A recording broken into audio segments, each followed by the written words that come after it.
o Corinthians, caras, enfrentou um time muito interessante que todo mundo imaginava que ia chegar longe, né? Começou o campeonato muito bem. Começou, liderou o campeonato Sim. por algumas rodadas e tudo mais, que foi o nosso Atlético de Curitiba, né? Que recebeu o Corinthians aí tomou uma derrota do Corinthians em casa. Então, vocês acham que o Corinthians tem chance de chegar aí no G6 e tudo mais?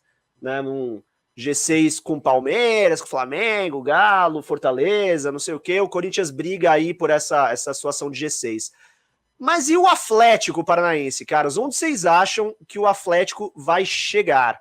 Vocês acham que ele é o maior cavalo paraguaio desse Brasileirão? O que você acha, Rodolfo? Cara, num campeonato que quando começou a gente viu ali Fortaleza e Atlético Paranaense na frente, e a gente tentava analisar o que estava acontecendo naquele momento no campeonato, foi antes da arrancada do Palmeiras, a gente tinha dificuldade para discutir o Atlético Paranaense por conta dessa questão da televisão, né? O time não tem contrato de pay-per-view e não tem contrato com TV fechada com a Globo, então dependia de jogos que passavam na TV fechada contra times da Warner Media, então são muito poucos jogos que a gente aqui em São Paulo, por exemplo, conseguia ver do Atlético, né? O próprio torcedor do Atlético tem um pouco de dificuldade para ver os jogos fora de casa do clube, porque em casa, se assinar lá Furacão Live, consegue ver. Mas a gente aqui em São Paulo, ninguém é torcedor do Atlético, então ninguém assina Furacão Live para começar. Então sobrava muito poucos jogos. A gente ficava. Você não assina o Furacão Live? Não assina. Não acredito. Você assina, cara? É lógico, bicho. Paga Furacão Live? Claro, guardo meu dinheiro religiosamente todo mês lá para pagar o Furacão Live. Não perco um jogo do Atlético.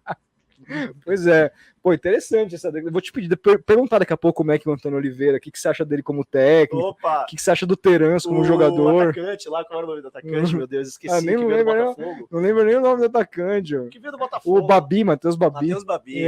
Então. Agora eu sei tudo sobre ele. Mas enfim, o Atlético era um time um pouco mais difícil de fazer essa análise no começo, porque a gente não conseguia ver. O Fortaleza a gente via mais, né?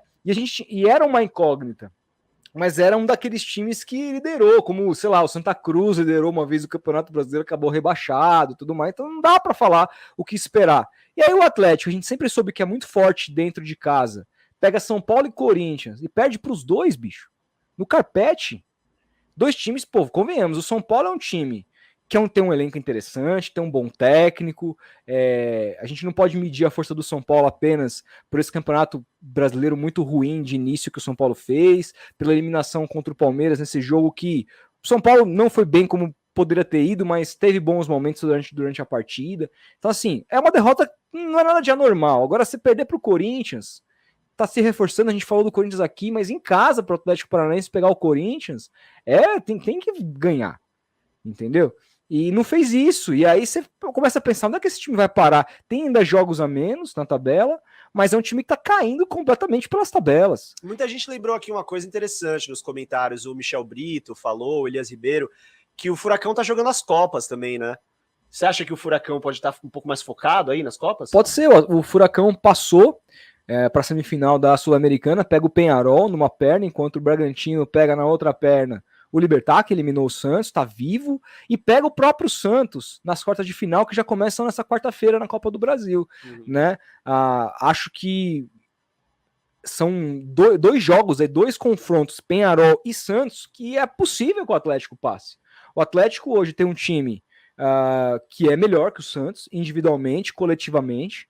É um time que o Peñarol está numa boa fase, mas perdeu, por exemplo, um dos seus laterais, jogadores importantes, que é o Piquerez para o Palmeiras, por exemplo.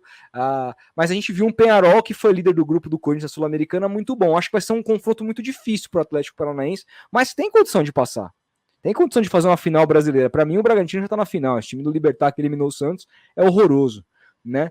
Mas acho que tem condição de fazer uma final brasileira, e aí numa final, eventualmente, num jogo único contra o Bragantino, pode dar qualquer coisa. O Atlético Paranaense pode ser bicampeão da Sul-Americana, que seria um feito muito grande. Vários grandes clubes não ganharam essa competição. E eu acho que é mais fácil pro Furacão ganhar a Sul-Americana do que a Copa do Brasil, né? Sim, até porque se vou priorizar a Copa do Brasil, beleza, daqui a pouco lá vem Flamengo. E na semifinal, se ele passar pelo Santos, ele pega o adversário de Grêmio e Flamengo, aí convenhamos, quem que acredita no Grêmio? Exatamente. Né? Não dá pra acreditar no Grêmio. Pois é, então eu acho que é melhor pro Galo priorizar realmente a Sul-Americana. Galo não, o Furacão. O Furacão, desculpa, confundi os Atléticos. Mas de todo modo, cara, não sei se dá pra também apostar em Copa e ficar caindo pela tabela, assim, né? Então. Porque, cara, bem ou mal, o melhor caminho aí para um clube da estatura do Atlético Paranaense que não tem a grana de Palmeiras, de Flamengo, de Galo, É classificar para Libertadores. No G6, eu acho. É ficar no G6. É mais fácil. Então, eu não sei. Esse negócio de tá priorizando as Copas, às vezes me parece um pouquinho de desculpa, viu, cara? O que eu acho é que o Atlético tá, na verdade, sofrendo um pouco com a falta de elenco mesmo, né?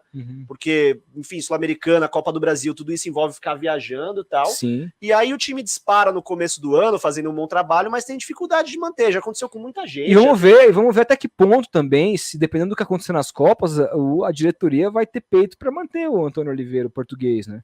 Que vinha fazendo um bom trabalho. Mas aí, cara, você vai... Cara, é muito difícil você manter 3 competições assim.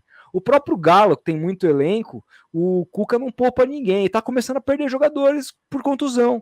E não tem o que fazer. É verdade. Entendeu? Então é complicado. O Abel, desses técnicos, todos é o que consegue fazer isso melhor. Mandou o time titular hoje a campo, mas invariavelmente você vê um time do Palmeiras muito modificado e que briga no Campeonato Brasileiro ainda. Ele sabe utilizar mais o elenco. Né? O resto, cara, é time titular todo jogo. E você disputar jogo quarto domingo, 3 competições, é muito difícil de segurar. Mas eu acho que o caminho é manter o português. Né? Com certeza. Não adianta demitir o cara. Os caras aguentaram o Diniz tanto tempo, não vão demitir o português agora. Thiago Nunes, cara, foi ídolo lá, ganhou. O Pablo foi ídolo dos caras. Nossa, Perdeu meia dúzia de jogo, vai demitir o cara. Aí não dá. Pode.